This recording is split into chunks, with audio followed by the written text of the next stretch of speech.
Hi, I'm Leon Grizzard in Austin, Texas. A gentleman from Llano, Texas, out west of here in the hill country. That's the home of Hugh and Carl Farr, the Venusian Lang of the Texas hill country, wrote me and asked me about the right chords to play on the second line of the Western Swing classic Right or Wrong. The line, right or wrong, I'll keep on dreaming till I wake with that same old regret. The beginning of that. He said the chord site showed it as just being the one chord G, but that didn't sound quite right. And I know sometimes it almost sounds like it ought to be a minor chord of some kind, but that's not quite right either. So I answered him and thought it would be a good idea to do a video and show it with some Eldon Shamblin grip, show what Eldon did on that line. And it's an opportunity to look at some of the chord movement as well as some grips that Eldon Shamblin favored. It's mostly just garden variety type chords that everybody knows, but maybe there's a few grips there that not everybody would be familiar with. It's a fun progression to play. Can be a little bit tricky when you're first are learning it, because although it is a cycle of dominance chord progression, it doesn't always resolve itself all the way like you'd expect it to, and in fact there's a curveball in it kind of at the towards the end of it. I'm going to play through it here first. I'm going to apologize in advance. I'm a little bit hoarse today, and this is one of those songs that I've got to be both standing up and warmed up and in good voice to hit the high notes on. I can't do it, and so I'm not going to, instead of trying real hard, I'm just going to apologize up front. Right or wrong, I'll always love you. Though you're gone, I can't forget. Right or wrong, I'll keep on dreaming. Though I wake with that same old regret. All along, I knew I'd lose you. Though I prayed that you'd be true.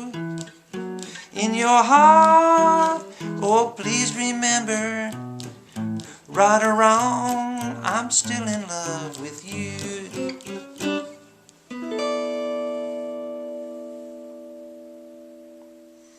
So it's in the key of G here, and the first chord starts on a E7th, just plain old, just like a C7th, alternating bass note. And that chord there is an E7th chord with the D, the flat 7, in the bottom. Eldon was very fond of this chord, that form, the way it's played. If you're not familiar with it, it's just played on the middle 4 strings and calling it out from the A string. You've got the D note, the flat 7 of the E7th chord on the 5th fret of the A string, the 3rd of the chord G sharp, the 6th fret of the D string, the 5 of the chord B, 4th fret of the G string, and the root of the chord E, 5th fret of the B string.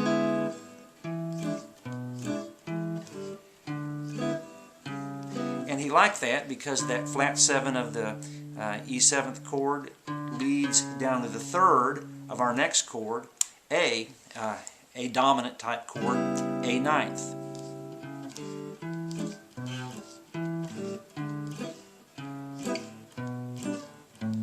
That's A9th. Then a G chord here, spelled from the low E string. You've got the 3rd of the chord B on the 7th fret of the low E string, skip and mute the A string, G note the root, 5th fret of the D string, and our 5th of the chord, the D note, on the 7th fret of the G string. So,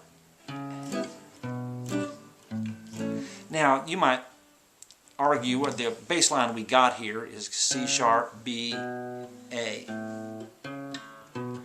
So what you need is a harmonized chord, harmonized that B note, playing the triad a whole step down from a dominant chord is a fairly common thing to do here. If we're from D going down to C to a G, the C chord, D, C.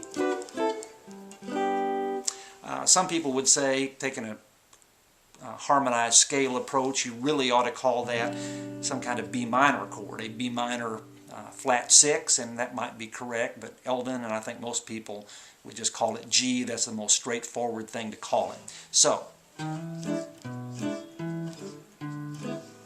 A9, G, A. Sometimes Eldon would play A7th, but a lot of times he just would play plain old A.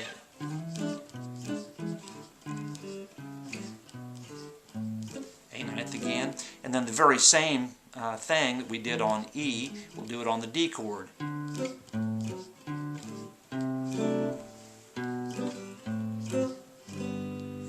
So we've got our D7th with the C in the bass, and then we've got it leads again to the third of our next chord, which is G, but it's not a dominant chord, it's a G major chord. And so what we've got are these three notes. There's the D, G, and B string notes of a regular old bar G chord there. Finger them so that you leave your index finger free and get the third of the chord, B, down there.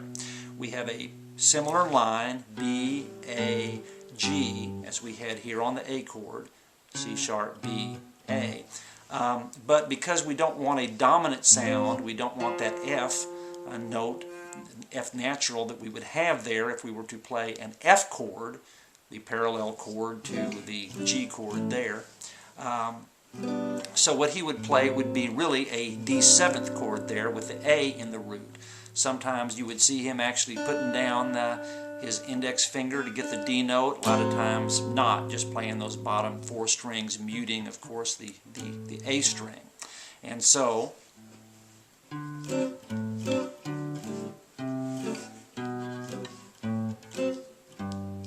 back to the D7th, because as the chord sites say, we're going to play a G chord next. The G chord we're playing, though, is that one we played over the A9th, after the A9th chord. Here it's unabashedly and absolutely correctly a G's. We play G chord, 2 beats worth of G chord, A sharp diminished chord, or B flat, 6, skip the A string, 5, 6, 5.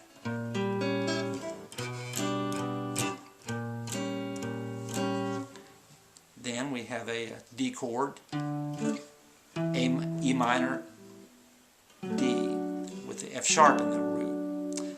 That is just plain old harmonized scale stuff. The E minor is not part of the harmony here. It's just a passing chord between that D chord and that chord. And that's a very common Eldon Shamblin move there.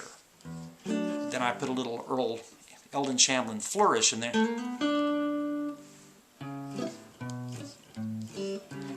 That is playing, hammering on the D string, 5, 6, 7, A sharp, B, and the D note, the 7th fret of the G string.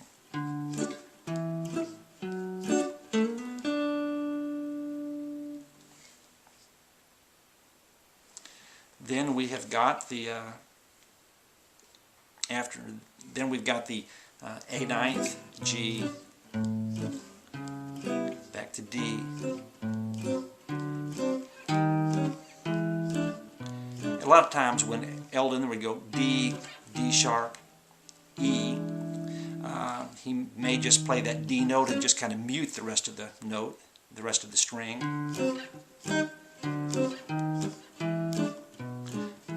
All along, I knew I'd lose you.